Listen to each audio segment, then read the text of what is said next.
गीता के महत्वपूर्ण 21 सुविचार, अनमोल वचन, सफलता की सीढ़ी।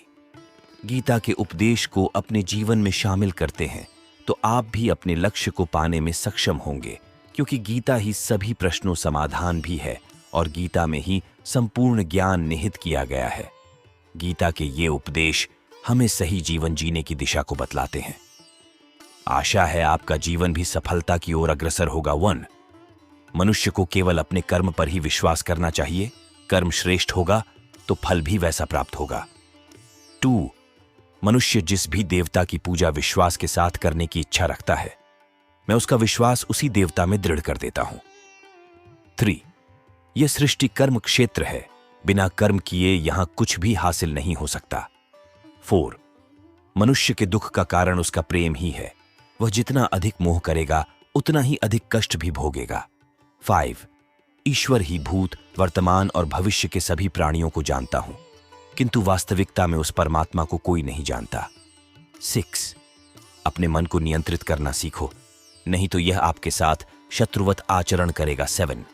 कुछ वस्तु लेना उसी इंसान से सही रहा है जो बदले में किसी वस्तु पाने की लालसा न रखता हो। 8. स्वर्ग प्राप्त करने और वहां कई वर्षों तक वास करने के पश्चात एक असफल योगी का पुण्य एक पवित्र और समृद्ध कुटुंब में जन्म होता है। 9.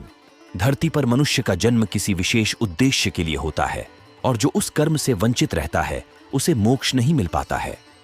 10. भाग्य के भरोसे केवल वही लोग बैठे रहते हैं जो जीवन में कुछ करने के लिए अंदर से प्रेरित नहीं होते। 11.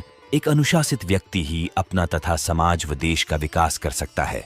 12. केवल मन ही किसी का मित्र और शत्रु होता है, इसीलिए मन पर नियंत्रण होना अति आवश्यक है। 13. हमारे बुरे होने का कारण और हमारे दुख कारण हम खुद ही है। 14.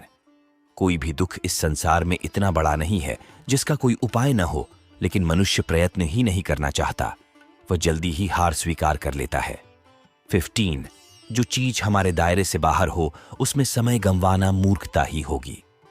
16. श्री कृष्ण कहते हैं, मैं सभी प्राणियों के हृदय में विद्यमान हूं। 17. श्रेष्ठ बनना भी एक महानता है, क्योंकि समाज में लोग श्रेष्ठ पुरुषों का ही अनुसरण करते हैं। 18.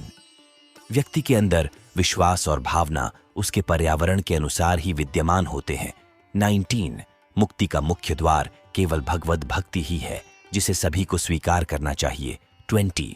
इस दुनिया में कर्मयोग ही वास्तव में श्रेष्ठ रहस्य है। 21. अपनी बुद्धि का प्रयोग हमेशा समाज कल्याण के लिए निस्वार्थ भाव से करना चाहिए। ज्ञान से भरी ऐसी ही और भी धार्मिक कहानियों को पढ़ने के लिए हमारे चैनल को सब्सक्राइब कर लीजिए। ऐसी पौराणिक कथाएं आपको कहीं नहीं मिलेंगी। जय सिया राम जी। धन्यवाद।